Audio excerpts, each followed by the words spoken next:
आज का जो हमारा चैप्टर है 12th क्लास का हिस्ट्री में बौद्ध धर्म के बारे में पढ़ेंगे। इसके बारे में बौद्ध धर्म के बारे में पढ़ेंगे।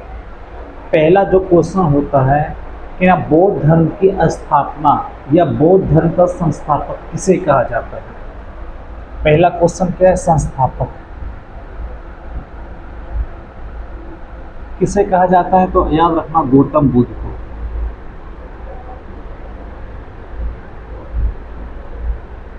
गौतम बुद्ध को बौद्ध धर्म का संस्थापक कहा जाता है। गौतम बुद्ध का जन्म कब और कहाँ हुआ था, जन्म के बारे में पूछा जाएगा। याद रखना 563 ईसा पूर्व में कहाँ पे हुआ था? कपिलवस्तु।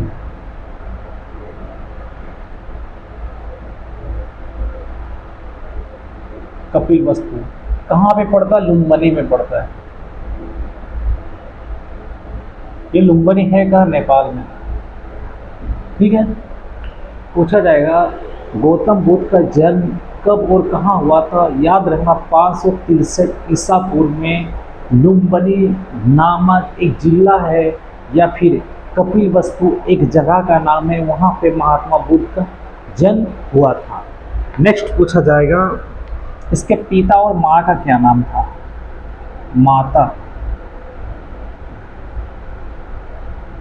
एंड पिता। माता का नाम था वो महामाया था और पिता का नाम था सुदोधन। ठीक है,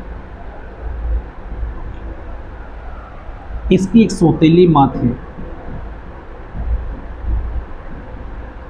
अब बोलेंगे सर गौतम बुद्ध के बाप ने क्या 2 शादी किया? नहीं, उसने एक ही शादी किया था। लेकिन ये हुआ था गौतम बुद्ध का जब जन्म हुआ था ठीक 7 दिन के बाद महात्मा बुद्ध का जो माँ थी उसकी माँ मर जाती है, तो उसका जो देखभाल करती है ना उसकी एक मौसी रहती है जिसका नाम है महामाया, नहीं जिसका नाम है प्रजापति गौतमी।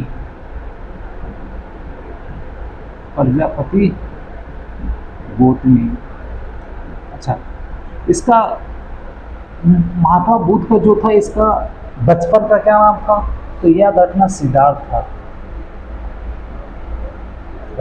इसका एक और नाम है जो बहुत लोगों को कम पता है, इसका एक और नाम है तथागत।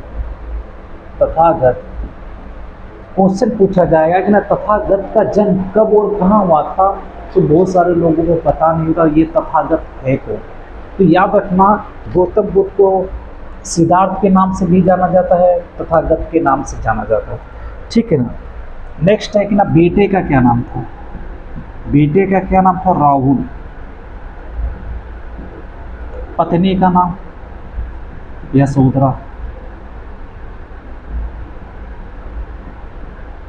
यशोधरा होगा। ठीक है, ये हो गया। अब महाभिनिषेक कर्म क्या है उसके बारे में हम पढ़ेंगे। ठीक है ना, बहुत इंपॉर्टेंट क्वेश्चन है। महाभिनिषेक क्या है?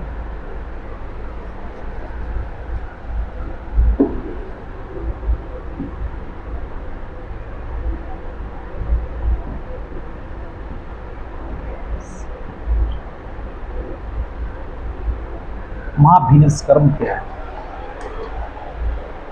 महात्मा बुद्ध का 29 साल का जब उम्र हुआ तो वो अपना घर द्वार को छोड़कर वो साधु की जिंदगी जीने के लिए वो जंगल चले जाते हैं। इसी की प्रक्रिया को वहाँ बौद्ध ग्रंथ में महाभिनिषेक कर्म कहा गया है, यानी गृह या घर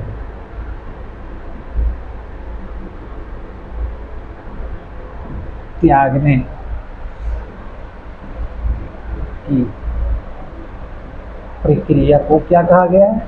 महाभिनिषेक कर्मी कहा गया है। ठीक है, इसका एक गुरु था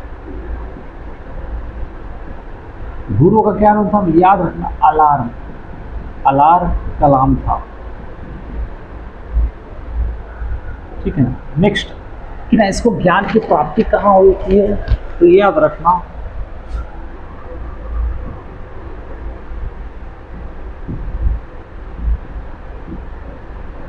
ज्ञान की प्राप्ति कहाँ होती है, याद रखना 35 वर्ष की उम्र में। ठीक है, बैसाख पूर्णिमा के दिन।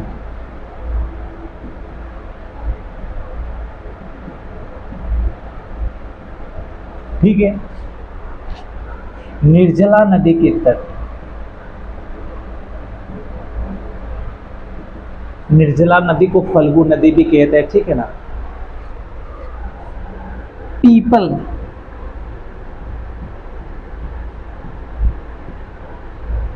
पेड़ के नीचे।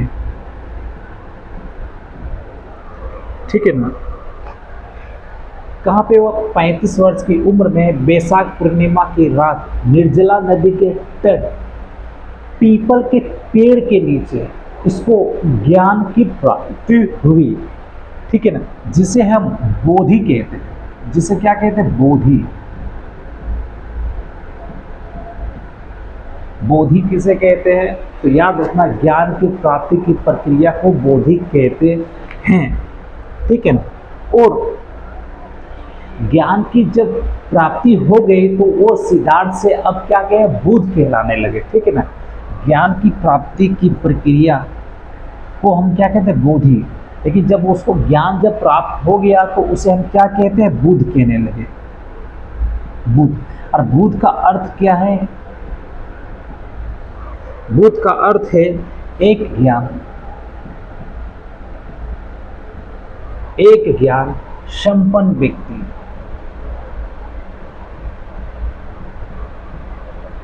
ठीक है, एक ज्ञान संपन्न व्यक्ति। जब महात्मा बुद्ध को ज्ञान की प्राप्ति नहीं हुआ था तो वहाँ पे गया को गया ही कहते, लेकिन जब उसको ज्ञान की प्राप्ति हो जाता है तो गया को हम बोध गया कहने लगे। मतलब ज्ञान की प्राकृति के नाम से ही गया को बोध गया के नाम से जाना जाता है। ठीक है ना। तो कहाँ पे प्राप्त हुआ, तो याद रखना ज्ञान की प्राप्ति कहाँ हुआ था, बोध गया में हुआ था। यहाँ पे एक छूट गया, बोध गया में क्या हुआ, ज्ञान की प्राप्ति, ज्ञान प्राप्त। ठीक है ना।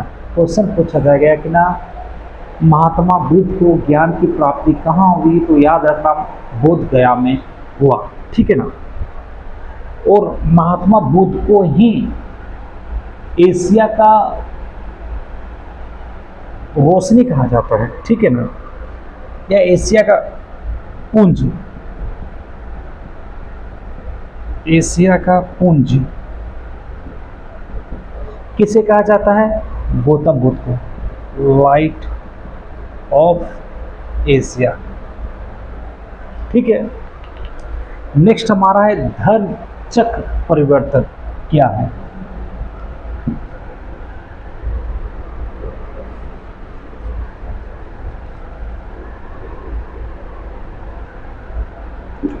महाविनिष्क्रम हो गया। अब है कि ना धर्म चक्र परिवर्तन, धर्म चक्र परिवर्तन। देखो महात्मा बुद्ध की को ज्ञान की प्राप्ति कहाँ हुई, बोध गया में हुई। ठीक है ना। तो वो अपना ज्ञान बांटने के लिए सर्वप्रथम सबसे पहले एक उपदेश दिया, और वो उपदेश कहाँ दिया, तो याद रखना पहला उपदेश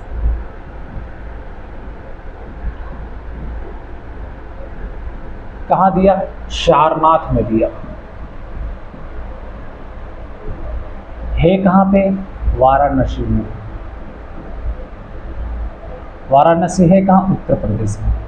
पहला उपदेश कहाँ दिया, सारनाथ में दिया। और पहला उपदेश देने की प्रक्रिया को बौद्ध ग्रंथ में धर्म चक्र परिवर्तन कहा गया है। ठीक है ना। क्या पहला उपदेश देने की क्रिया को बौद्ध धर्म में धर्म चक्र परिवर्तन कहा गया है, और यह किस भाषा में दिया गया? तो याद रखना कौन सी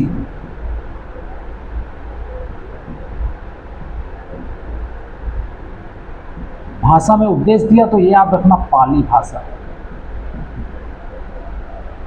बौद्ध धर्म का जो भाषा है वो पाली भाषा है, ठीक है ना। नेक्स्ट हमारा क्या है? नेक्स्ट हमारा है बुद्ध की मृत्यु।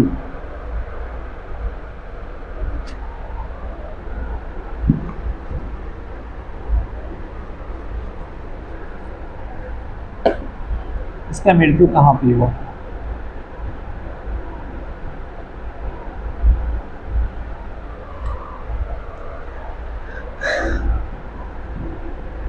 (483 ईसा पूर्व), ठीक है। कुशीनगर,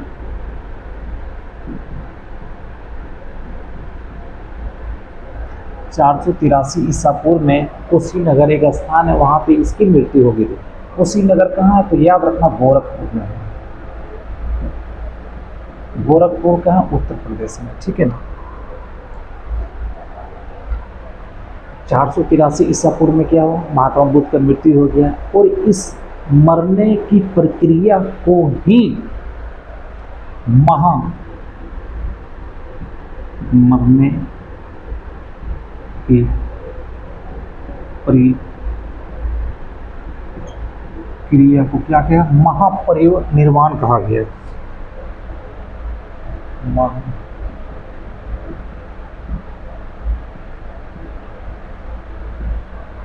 क्वेश्चन पूछा जाएगा कि ना महापरिनिर्वाण किसे कहा गया? तो याद रखना महात्मा बुद्ध को मरने की प्रक्रिया को महापरिनिर्वाण कहा गया, ठीक है। और हाँ, महात्मा बुद्ध का जब मृत्यु हुई तो उसके शरीर को जला गया, लेकिन उसकी जो अस्थियां यानी आर्क मिला था उसको 8 जगह पे रखा गया था, और 8 जगह पे रखने में उस वहाँ के शासक, वहाँ के राजा ने एक स्तूप, बड़े बड़े स्तूप बनाया था। तो वो 8 स्तूप कौन सा है? तो ये याद रखना 8 कौन सा है। 8 स्तूप रखा गया। कुशीनगर हो गया, श्रावस्ती हो गया, पावागढ़ हो गया, वैशाली हो गया, और सारनाथ हो गया, ऐसे ऐसे थे, ठीक है। उनके 2 अनुयायी थे, 2 अनुयायी।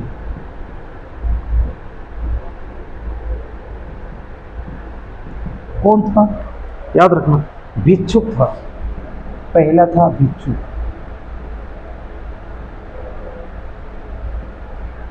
और दूसरा क्या था? उपासक। क्वेश्चन पूछा जाएगा कि भिक्षुक किसे कहते हैं? तो याद रखना भिक्षुक वैसे बौद्ध भिक्षुओं को कहते थे जो घर को त्याग कर जंगल में रहते थे, जंगल में वास करते थे, वैसे बौद्ध भिक्षु को हम भिक्षु कहते थे। लेकिन वो महात्मा बुद्ध के नियमों का ही पालन करते थे। लेकिन उपासक किसे कहते हैं? उपासक हम वैसे बौद्ध भिक्षुओं को कहते हैं जो घर में रहकर महात्मा बुद्ध के नियमों के अनुसार काम करते हैं, उसे हम उपासक कहते हैं, ठीक है ना। अच्छा, बौद्ध धर्म की जो जन्म की कथाएं हैं, पूछा जाता है जन्म की कथाएं किस ग्रंथ में? तो याद रखना जातक।